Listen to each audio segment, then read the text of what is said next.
Hello everyone, today we'll be playing Island. Let's get right into it. Okay, so now we're going into this, hard to say name town. Let's see, what are we looking for? Who are we looking for? None y'all, that's who. Aha, I see somebody in here that has a thought bubble. Sally Mapes. I really hope I'm saying her name right. We were 14 when we started going out. Me and my friend Cassia had started a beach clean at the weekend, and Ogden turned up with his mate Godfrey. I had no idea Ogden liked me. He was the tallest in our year, and we all fancied him. By the time we reached the little cove at the north end of the beach, he'd asked me to come to a concert he was playing in. I said yes. We'd been going out for a few years when I applied to Floristry College on the mainland. I didn't tell Ogden. I didn't believe I'd get in, and didn't want him to think I was trying to get away from him. Ogden might have looked mature and confident, but he was a gentle soul, not nearly as sure of himself as he looked. But I did get in, and he was gutted. Oh. I felt terrible. I didn't want to hurt Ogden. He said he didn't mind, but I could see he was covering. My last week on Shelmerston was really hard. Every time I saw him, it felt so strained, and I couldn't sleep. Finally, on my last night, I made a decision.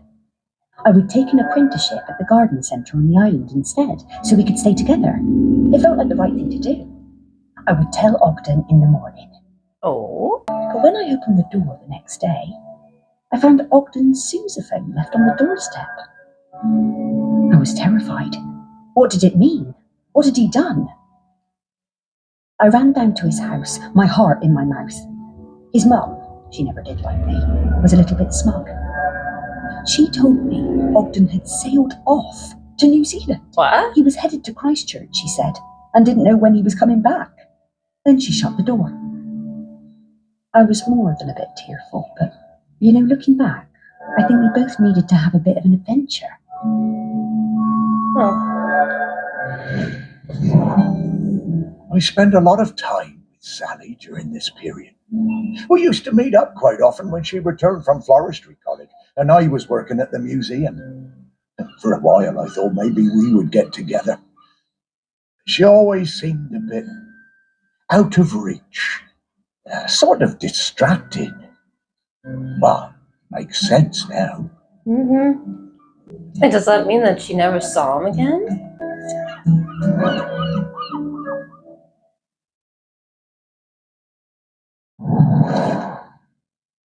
I remember we was walking home from school, a bunch of us, and I told him my granddad said the lad had a live Bactrian camel living somewhere in the woods. Everyone laughed, but I told them it was true. Ogden didn't believe me. Someone would have seen it. He dared me to climb it and prove it. I told him he'd have to come with me. I'm not going by Sneaking myself. past the big house, we were almost caught by the gamekeeper and had to run, hell for leather, for the woods. We reached the trees, out of breath. I was bent double and leant against a tree. Ogden had better breath control and he recovered quickly. He saw it first.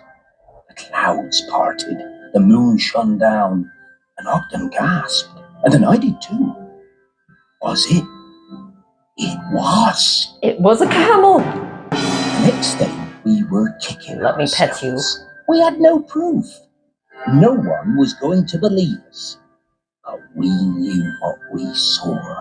Oh, yeah, he was a couple of years above these chaps at school. Oh, and he's right. No one believed them. We gave them so much stick.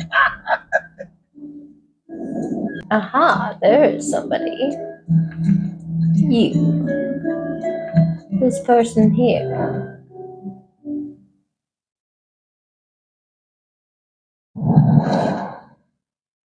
It was the day of the island cricket match out on the volcanic sand spits.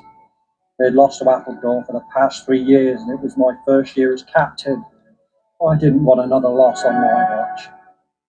Ogden had just come back from New Zealand and told me he'd be up for it. I wasn't sure. I remembered Ogden from school.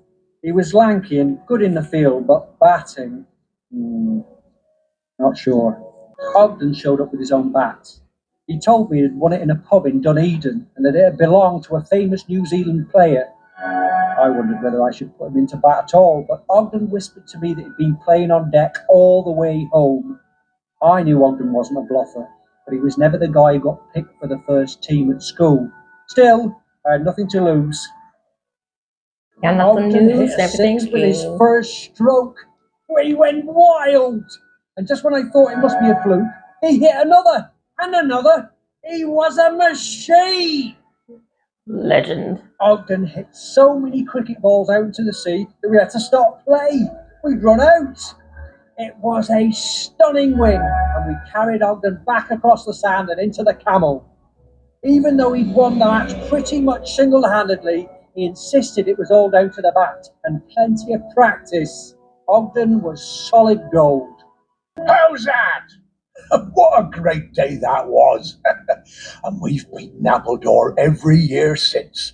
Those poor chaps never did recover from Ogden's incredible batting. Oh, this person on the boat. Okay.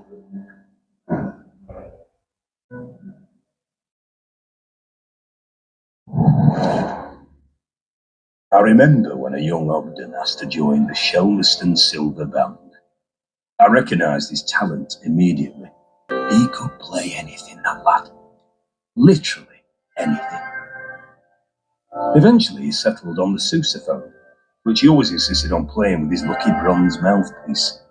One evening after the Silver Band played a storming concert in the Camel, Ogden and Sally got it into their heads to go for a night swim in the harbour, young love and all that.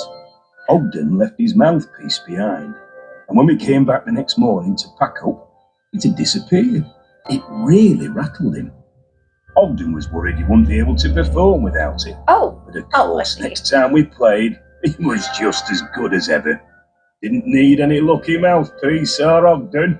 He could play anything, that lad. Ogden was so talented, a real virtuoso. Oh, I love listening to him play. Oh, speak for yourself, Morris. It was a terrible racket. I have no idea why it said closed for that amount of time, but yes, here we are. Okay, let's see where we should look. Wait, oh, those are floaties. You got me. Aha, there you are. Camels are so obviously a made-up animal. Humans will believe any old rubbish. Wait, what?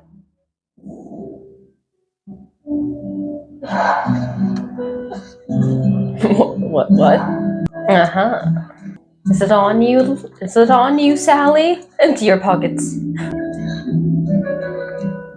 Wait, is it this bottle? Yeah, it's this bottle. How did that get in there? How do you think? Oh wait, I'm missing something. Or someone, actually. Hang on. Getting the scent of Grenkins again, Morris. I'll pop up to let you know when we're close to one. Yeah. Okay, Sparky. I'm missing somebody. Hang on. Who else knew this person? Oh, hang on. This guy has... Hmm?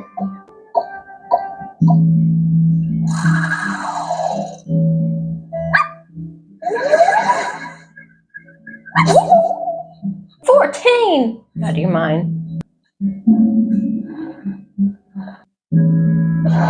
What? Literally looked at everything in this boat. Wait! They seem to have been using it as a funnel. These bootleggers are very resourceful. Right, so there. I had looked there so many times. Tell us, what else am I supposed to be doing?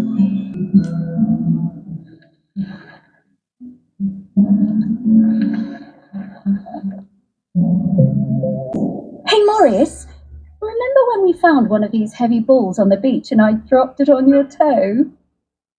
My toe? Is it in one piece?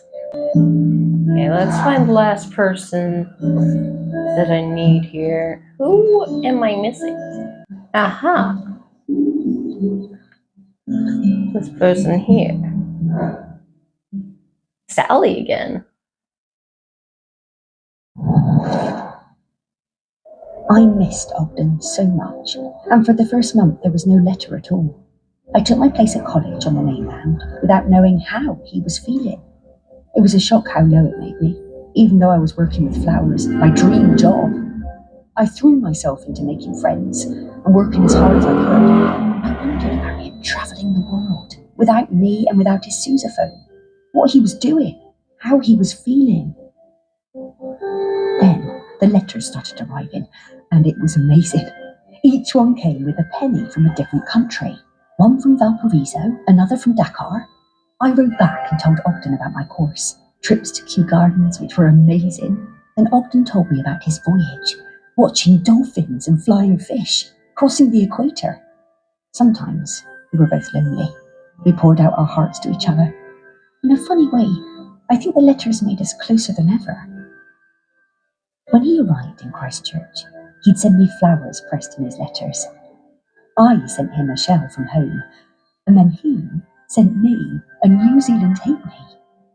It was my favourite. On one side was the head of a Maori tiki. Ogden told me it was lucky. I came back to the island, and when my father died, I opened up my own florist shop on the quay. I tucked the halfpenny under the front step for luck, polished up Ogden's sousaphone and put it in the window.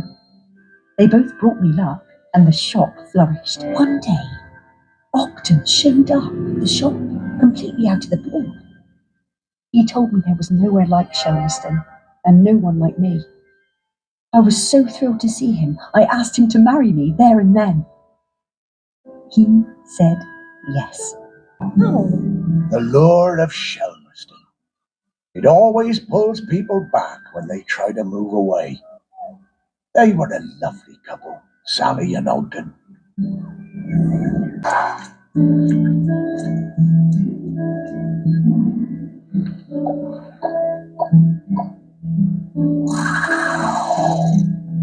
liar's dice?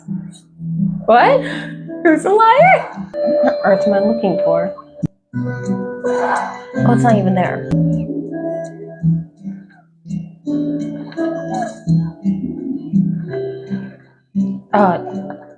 Hello? What are you doing in there? Uh-huh. Yet one good thing about being dead, I'll never have to deal with counting change again. That is true. Those perks. Ah, yes. A very distinctive odour indeed. I reckon I can find him from this. Here I come, Ogden.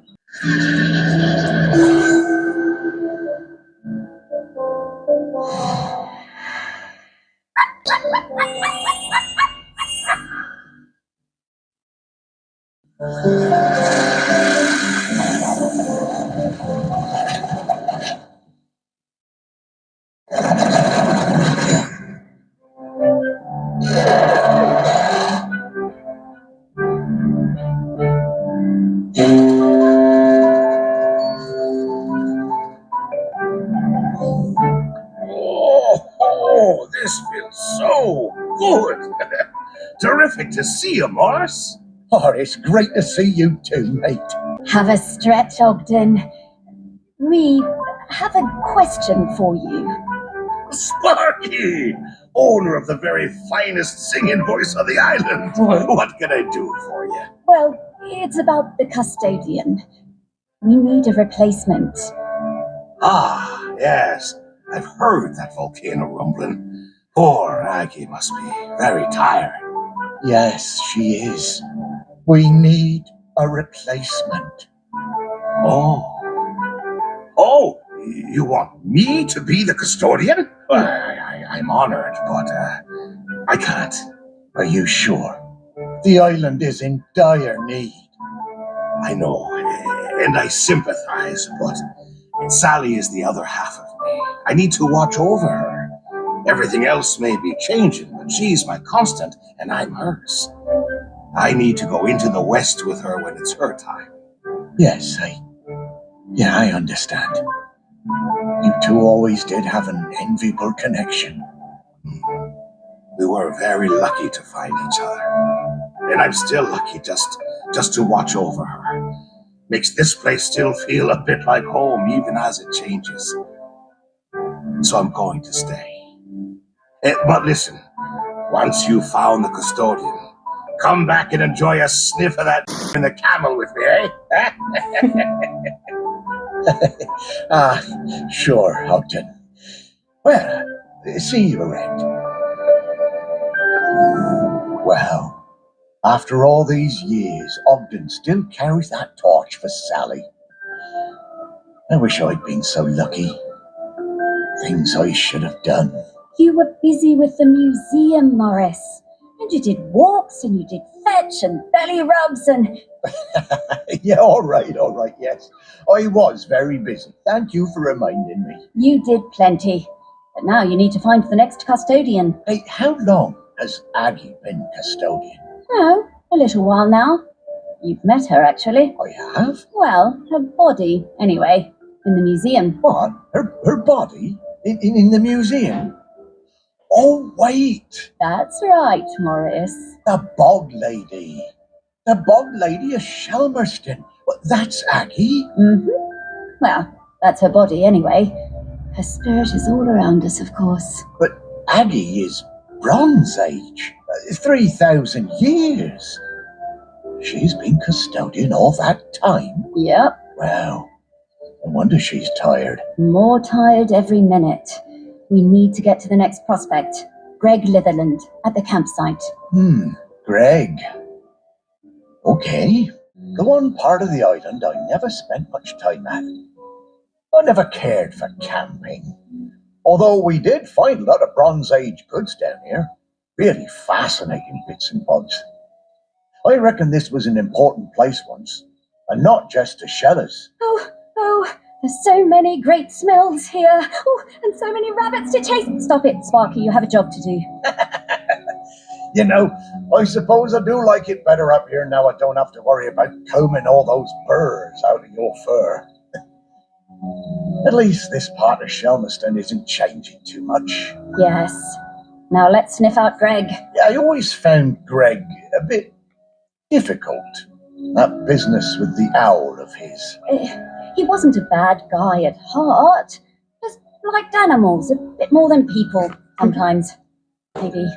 But who can blame him? Let's find some people who remembered him. Dig a little deeper. Memories of Greg Litherland. Here we come. Greg ran Nab Hill campsite where his prickly demeanor and insistence on rules were notorious. He was a keen bird watcher, nature lover, and campaigner for the protection of Morlos. A huge fan of shelter racing, Greg captured the excitement of the sport with his photographs. Hope you enjoyed!